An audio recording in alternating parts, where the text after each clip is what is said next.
Right? Ready? Hello, everybody. Welcome back. How was everybody? Oh, good break? Good break? Good break? My magic cup refilled itself, so that was kind of good. All I had to do was step away, and it refilled with... I love decaf at night. I don't know why, but I do. All right. I want to not have any control here.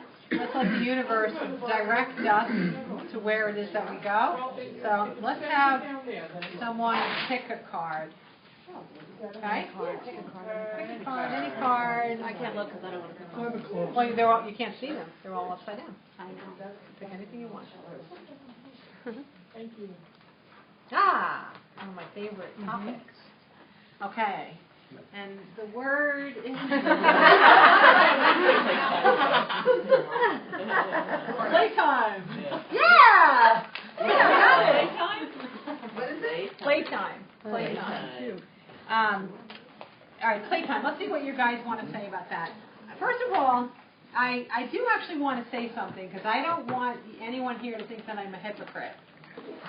Most people here know that I work a lot. So I feel really hypocritical all the time, right? But I want you to understand that I choose what I do. Nobody's forcing me to do anything. I know what my priorities are. I am always making the time for, with my family. I'm always making time to make sure that I'm not doing nothing else other than work. And work, for the most part, is fun for me, okay?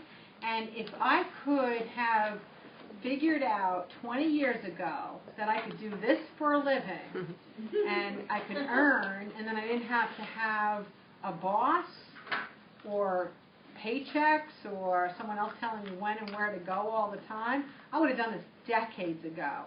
So understand that, yes, I work a lot, but I work a lot by choice, not necessity. I work a lot by choice. I do have a little bit of a feeling while I'm here that there's not a lot of people on earth that are doing exactly what I'm doing. So because of the rareness of what it is that I do feel like I want to get more out there than if I were doing something that was easily duplicated, right? If everyone could do what I was doing, I could settle back a little bit more very easily because I would know that the information of value was getting out there. So it's not that I feel responsibility or frustration or obligation. I feel joy in being able to be this conduit and getting as much information out there as I can, as often and as quickly as I can. So don't ever think that I have messed up my priorities here. Could I use a little bit more balance, like, having a massage more or, more time off with empty space? Of course I could. But I'm okay with the way things are right now. If it gets to the point that I'm not okay with the way things are, I will change it. I'm not going to allow my body to be a sacrifice so that I can empower humanity and then wind up having to leave the earth early because I gave it all within a couple of years instead of over the course of a few decades.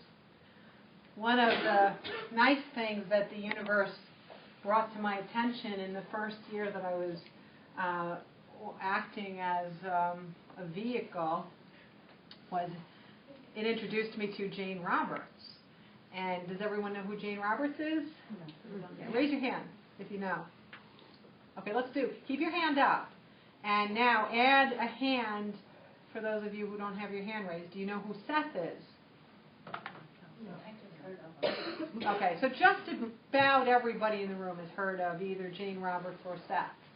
But the most well-regarded channeler of the modern era is Jane Roberts, who channeled an entity known as Seth. And before Jane Roberts, probably the most recognizable channel would have been Edgar Casey.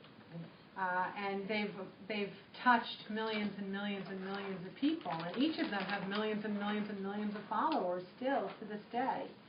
But the good news was that I heard about Jane Roberts early on. I had some nice conversations with Seth. I still do. And what I learned from Jane, and I'm so appreciative of her for it, was that when Jane could do this and other people weren't doing it, she felt such a huge responsibility to fix the world that she put all of her energy into it at the sacrifice of her own body. So she stopped exercising because she felt like she could channel Seth more when she was drinking and when she was smoking. She started to smoke and drink more so that she could channel more. And she wasn't even eating well or properly. She would just skip meals to do more channeling and get more information out there. And what did wind up happening was that as Jane was widening her audience, she was deteriorating her relationship with her body. Seth used to have conversations with her about, you have to not just let this information come through you, but let it stop at you and implement it. And she didn't do that. So she let her body, the vehicle that she had for her soul's contribution and her soul's discovery on this earth, she let her body go, and she died at 58. And I don't think that would have been her outcome if she hadn't been channeling Seth. So what I learned from her, don't do that. So I exercise, I eat right, I sleep on occasion, but for the most part, I'm not going to let the body fail me. I'm going to get out as much as I can, as often as I can. Okay, we here on Earth, we listen to what Seth had to say, or read his words that were channeled, and it's very profound, if you will. Now, on the other side, is that kind of just like elementary? What Seth communicates? Yeah. I do get to talk with Seth, and when I'm communicating with him, I have to tell you, I'm at like my highest connection. If I have 10 minutes free, I'm not going to be able to have a meaningful conversation with Seth because I have to get my brain on his wavelength, if you will. And the stuff that comes through when I talk to him is so profound. I understand it magnificently when he's talking to me, but then usually when I disconnect, I have no freaking idea what just happened. Luckily, I'm jotting it down at the same time so I can read it back, because the profundity will always be there.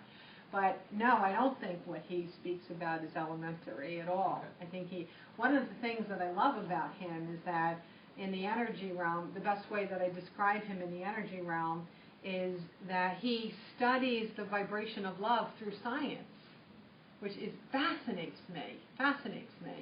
And he's obsessed. There's no such thing as obsession. He's obsessed with studying the vibration of love through science, right? So I find him very cool because I like the science end of all of this. I prefer it to the spiritual end of it. So we get to have some really nice conversations. You should listen to Tom Campbell. He works for NASA. He's a physicist, scientist. That would be something that would be right up my alley. He basically talks about how all the things you do, but it all comes down to love. And so why don't we just forget all this stuff and just go straight there? Exactly. Yeah. Exactly. Yeah, I figure ultimately I'll engage scientists to help me to convey what I convey, but giving them the science behind it. But rather than me going through the tedium of learning the science, I'll just get them there and they can talk about it. Sounds good, right? Okay. So playtime. Now that you understand in context that I love what I do and I choose what I do. No one is compelling me or forcing me to do anything that it is that I do. Now I don't feel like a hypocrite when I say that in a typical life, playtime, downtime, focusing on you, doing things that don't have anything to do with any responsibility, it's as important and nourishing for the balance of the wholeness of you as water and food and sleep. There are very few exceptions to that rule. And the other part is if you think somebody is making the one exemption, it's usually not necessarily true. It usually is that they're working on growing self-love by being needed by something that makes them feel that they are worthy or important or special. Okay? So usually excessive busyness is filling a hole rather than living a harmonious and a complete life. Okay? So that's a very important thing to know and to remember. And the other thing, too, is if 1/3 of your life here is about the spiritual, 1/3 of your sphere is the spiritual component, and the other is the mind and the body, you think about it. What am I doing all day? I'm exercising my spiritual part of my existence here. So since I keep my body in balance by the way that I treat my body, and I keep my mind in balance because I've eliminated most negativity and most fears, I can work like a dog, and it really doesn't affect me the way that it affects other people. For the most part, it is so important that you be able to segue, to clear the mind, to have empty time, to be alone, to be without noise, to be without distractions, to be without conversation. It's such an important part of our ability to connect. When I do have that quiet time, it's usually in a car ride. I don't know that there's anything I'm going to be doing these days to deepen my connection, right? It's pretty strong. I'm pretty happy with where it is. I don't know where it is in comparison to how far it could go, but I don't really care because I'm pretty happy with where it is right now. You know, how much more joy am I going to pack into this one little earth life? I'm pretty happy right now, so I'm good. But playtime is essential. The other thing that I want to say about playtime is I want to explain something to you about childhood, and this is a theme that comes up often with coaching clients. When you are a child, I've talked to you about how our one really important vehicle for discovery in the human realm is to be able to go from infancy to adulthood, or to go from immaturity to maturity. So a seed to go to a fruit-bearing plant, to have a human nurture it and develop it and take care of it and prosper from it. Just the idea of maturation is an earthbound process that doesn't exist in the energy realm. So when a child is born, that child is pretty much dependent on its caregivers for everything. And then as the child matures, the child then becomes interdependent and then optimally will become independent. Okay? But the only job a child has is that based on the level of their maturity, physical maturity, intellectual maturity, spiritual maturity, emotional maturity, their only job is to play. And it is a job, because if they don't do their job, they're going to have messed up adult lives, period. If you don't play when you're a kid, life is hard when you're a grown-up. Because it's so natural to play and to imagine and to disappear and to create and to begin and to live like that. That's so natural. That's how we create our realities. We are building our futures when we're kids, when we are playing. We're building our adulthood. We're building the world when we play. Now, if you live in an environment where you are continually snapped out of playtime because you're brought into an adult experience, you will start to cut the cord to your imagination. Someone else is actually cutting that cord. So I would see it as like a rope.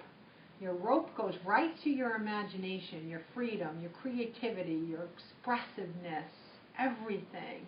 And if someone keeps hacking at that cord, at that rope, it starts to fray, it gets thinner and thinner and thinner, and then eventually the child will be afraid to play, because if the child is playing, they are here. If they are brought into an adult experience, in the middle of playing, they're brought down to here. But if the child only stays here, and then they're brought down to an adult experience, the fall is a lot less hard. Do you understand? When I'm talking about an adult experience, I mean fighting, chaos, alcoholism, lack of food, violence, lack of attention, neglect. Anything that could go on inside a home is going to snap a child out of playing. And if you don't stay connected to playing in the natural state of maturation, it is difficult to be a happy adult. All right? So playtime is essential. I have had plenty of sessions with people. I meet them for the first time, and I'm sitting there. I can remember this the last time I was at the spa. A woman sat down in front of me, and she was 77, I think. And I thought it was so cool she was doing the session with me. And the first thing her guide say is, "You've got to go out and play. You got to play." And they started to teach her how to play, and they told her things to do to play. She had such a terrible childhood that even at the age of 77, she was taking care of everybody and worrying, and she just wasn't doing anything that was really bringing her joy. So at 77, she had to learn something that she got taken away from at 7. So playtime is important, and even if it is uncomfortable for you to play, do it anyway. Yes.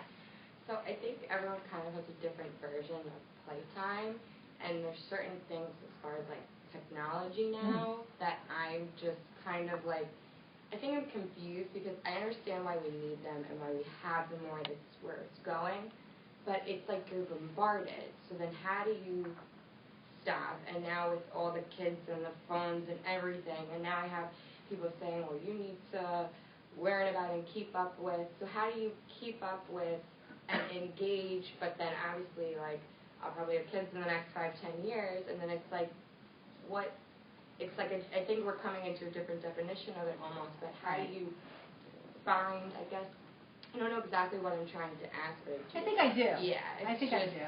Like, some people think that being on their devices is playing, and that would qualify as being playtime.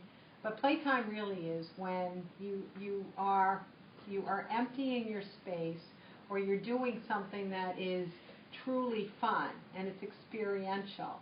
That's repetitive, so it's not experiential. You might, like I play 2 games on my iPad, right? Sometimes I get home from work at late, and playing a game on my iPad is what helps me to relax so I can go to bed. It's hard to give a seminar and then go right to bed. So there's nothing wrong. I play word search, in case anybody cares. I play word search and Spider Solitaire. And the way that those games pull me in, it really, really relaxes me because it takes me into a part of my brain that I'm not using when I'm giving a seminar, right? And then that's the part of my brain that helps me to get up and go to bed. So that actually is very good playtime for me. But if it's repetitive and it's a bombardment of information, if it's just constant stimulation, then you want to assess the value that it has to you. And it's very difficult for people in any generation to find what level of self-focus or discipline that they want. Not a huge fan of the word discipline, but it is important that if we have goals and we set goals, that we understand how to prioritize our expenditure of time in a way that we can meet our goals. So if you are, if you are prosperous and in a great relationship and you're taking care of your body and you've got 14 hours a day with nothing to do and you want to spend 7 hours of those on devices, sounds like you could still be very much in balance, right? But if you have, you haven't done your homework, or you're working in a $16,000 a year job with a master's degree and you're playing for 2 hours on your, Twitter and Facebook and all that, then perhaps your priorities are not attuned with your goal. So what happens is when you disconnect from technology, then what you'll wind up doing is coming up with some kind of story. You're going to tell yourself a story, or you're going to tell others a story about why you're not where you want to be. If you want to agree to that story and trick yourself into believing that it's because of this or that or the other thing and not because you've allowed this time sucker to prevent you from meeting your goal, that's still a choice, even if it's an unconscious choice. So every single generation has a way to help us make choices, to decide what is our priority. And every generation and every person has to decide for themselves what our priorities are. Okay? Like, I know everyone knows I've resisted having a smartphone, but after thousands of years with a razor, I do have an iPhone. And this is a practical device for me now, because if I'm with someone and they want to know my calendar, I can look at it. If I need to get in touch with someone by phone, I can. If I need to text somebody, I can. There's nothing else I do with this. I have probably 9 to 12 unlooked at texts in this phone right now. It's not a priority to me. It's not a pull. I've never trained myself to hear a beep and make that the most important thing in the universe. I'm not going to do it, and I never will do it. You know, once in a while, I just get a kick out of it. I have to find the humor and everything, right? I'll watch like a bunch of people, they're on their devices, and they're in a social setting, right? And I think it's so funny that they're like setting up when they're going to see these people, right? And then they're going to leave here, and they're going to go see these people. And then when they're sitting there with those people, they're going to be talking to some other people when they're going to see them. I'm kind of like, why don't you just be with the people that you've already set up to be with instead? But again, everyone's going to have to choose their own priority. And I'm not one to say that technology is bad, okay? It's up to us to decide what value it has in our lives, and it's up to us to decide how we want to intersect with it. I know that I get a lot of questions during parenting classes about the internet and Facebook and Instagram and Snapchat. There's another one. Twitter. Kids, I don't really use it as much. There's a big one. Instagram is another one. Can't think of what it is. Vine. So, you know, I get a lot of questions about this stuff, and the parents are, huh? I heard of Vine. You like Vine? No, I've never gone on one, so I just know about it. Okay. Yeah, well, then I have more friends than you.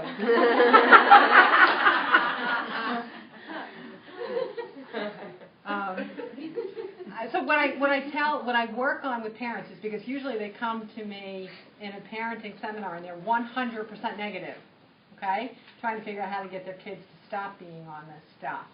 My view is, instead of constantly looking at what you're perceiving as being the negative, why don't you find the benefits in the devices? And then we'll go around and we'll have people share about what the benefits are in them.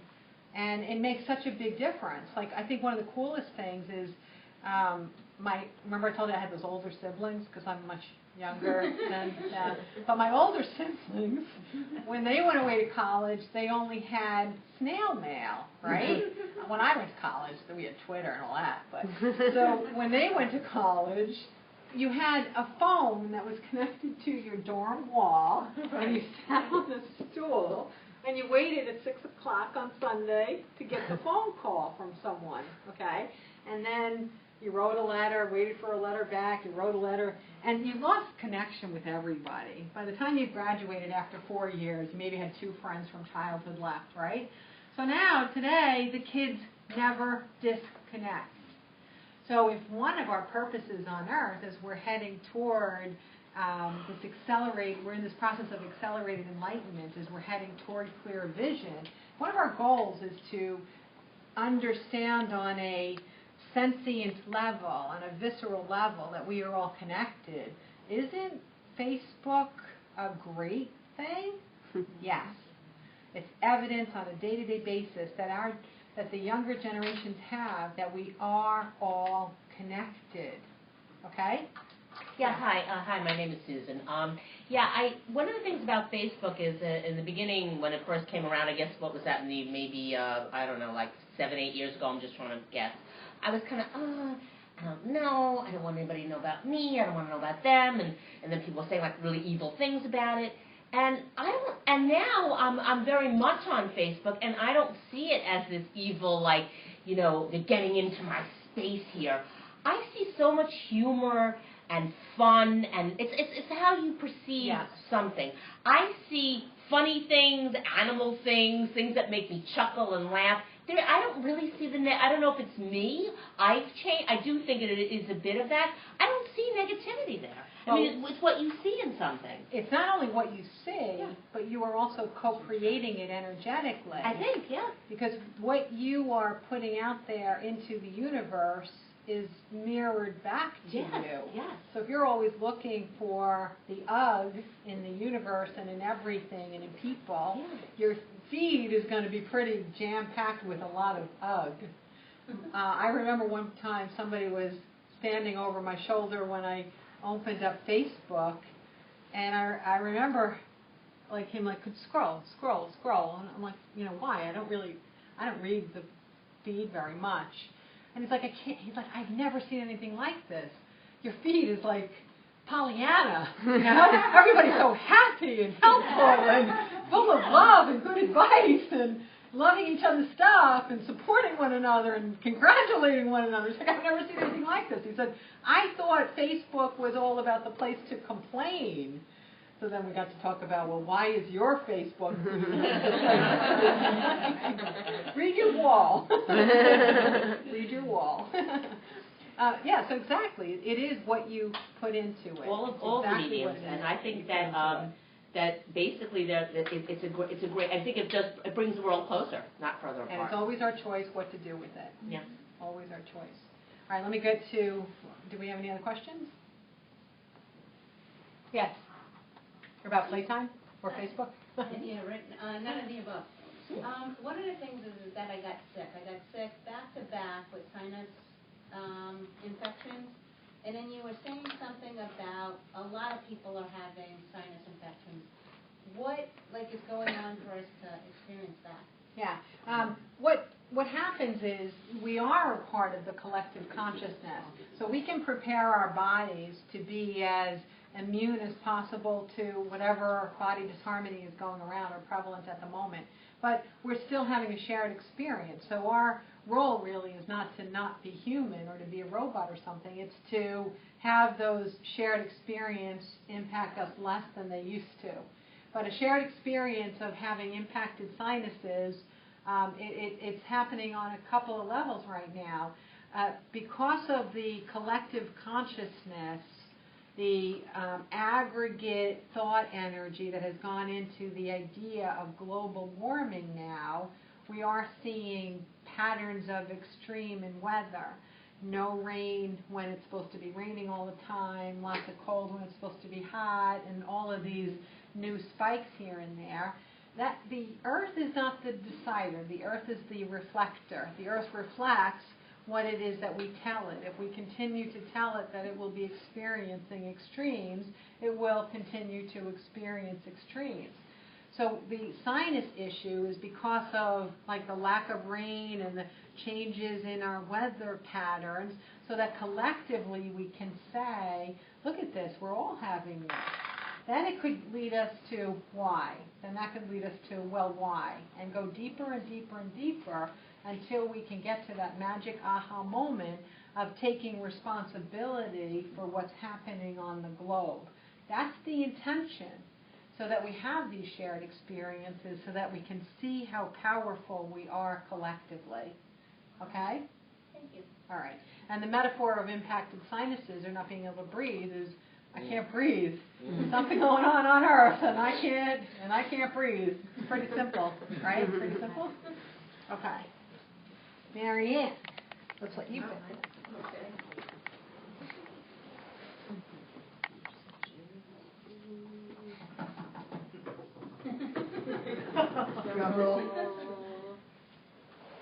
Take mine. No. Well, this is so interesting that she picked this, because she happened to pick out, a lot of people in this room don't know what my middle name is, but somebody wrote on a card what my middle name is. Does anyone want to see what it is? See if you can read it from there?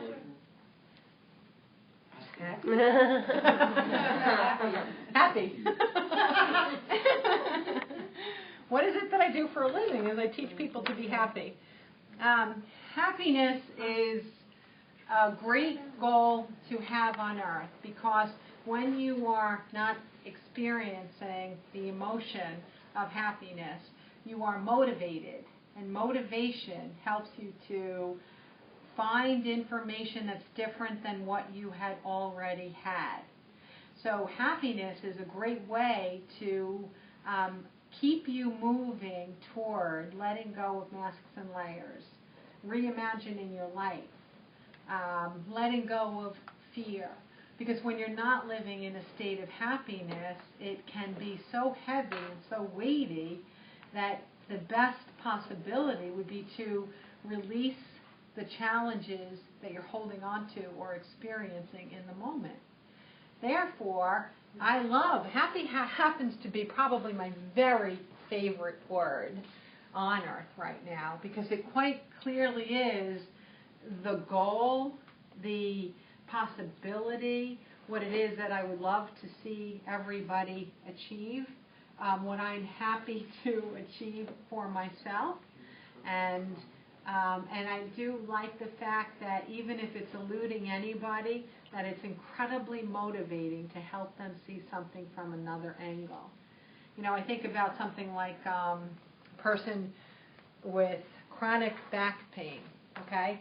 And they've had it for a decade, and they've tried everything. Now, the last thing is that the surgeon says, here's the date of your appointment, and no one really wants to go in for back surgery, right? So that state of pain, that lack of happiness, that absence of happiness might be the very moment that that person intersects with someone on a train, and the person on the train starts a conversation, says, oh, my nephew, he used to have chronic back pain, and all of a sudden he finally decided to blah, blah, blah, and all of his pain went away. Now, if he had heard, the guy with back pain had heard blah, blah, blah 5 years ago, he would have been like, oh, you gotta be kidding me. Who does that? That's just so stupid, right? But now, all of a sudden, it's like, well, I guess I can try it. I have nothing to lose. It's either that or surgery, and if it doesn't work, I haven't lost anything. Do you see?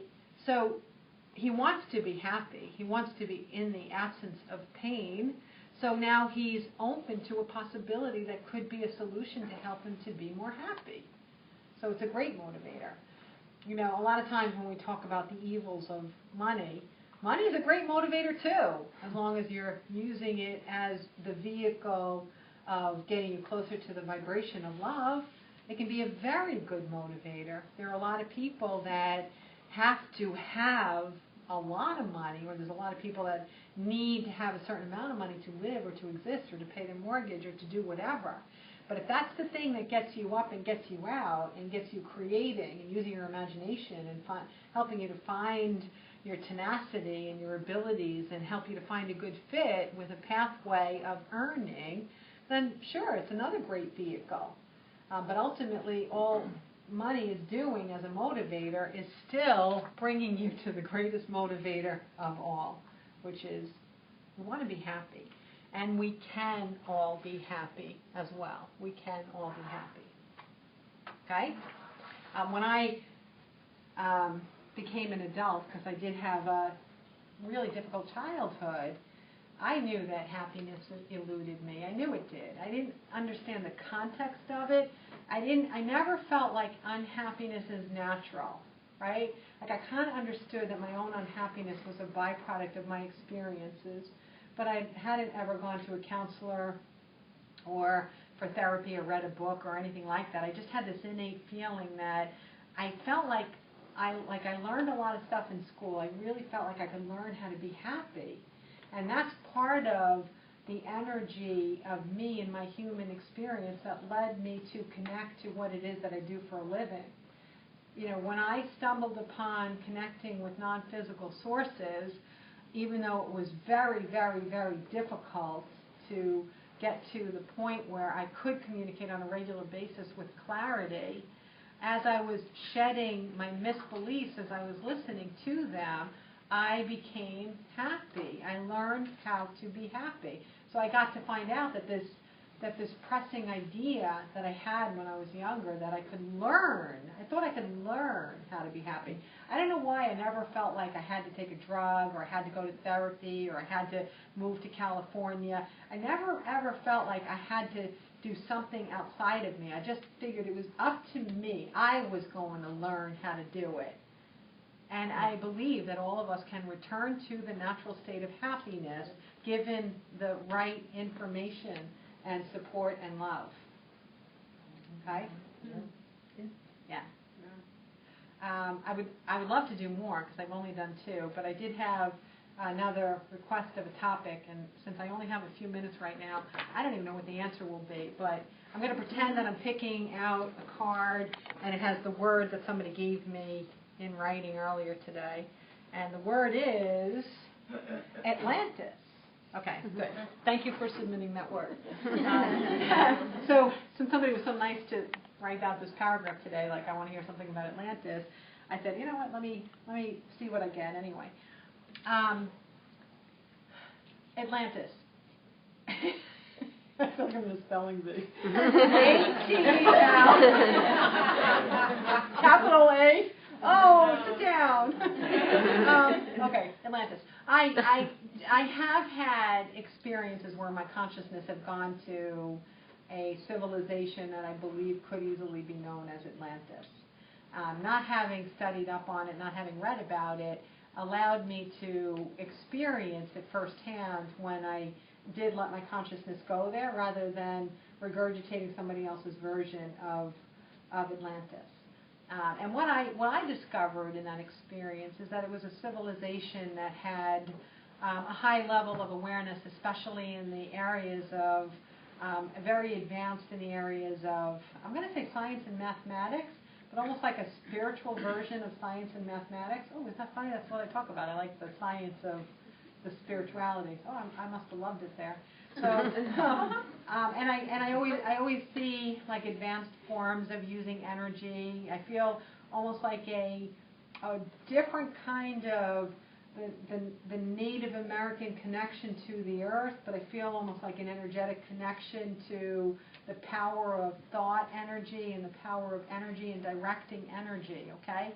But when I visit there, you know, if a civilization dies, that means that it had some kind of a fatal flaw, if you will. There was something that was not in balance. And when I go there, I do find it to be a matriarchal society where women are revered and men are perceived as having the greatest value for their brawn. So the men are the workers and the women are the leaders. And so as long as there's any unnatural separation or classification of what people are or what they're qualified to be or to do, it is going to ultimately be a fatal flaw for that society. So the lack of balance between the male and the female genders is what I perceive as having been the demise of Atlantis, why it didn't come out and become a more spiritual adaptation of the way that we perceive reality today. Okay?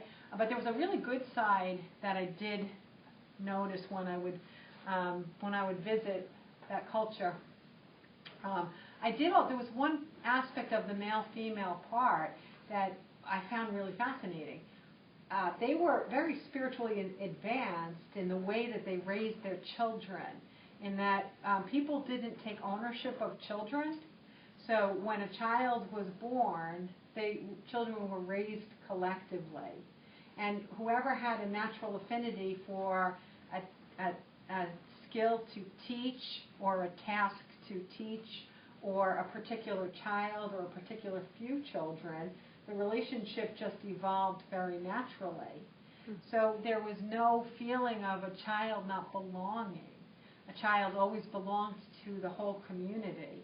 And that was beautiful. And when I think back to my own childhood, I recognize like there were certain, certain cousin or certain aunt that I just had this strange affinity for. There was no reason. It wasn't like this person demonstrated anything differently to me than other aunts or cousins.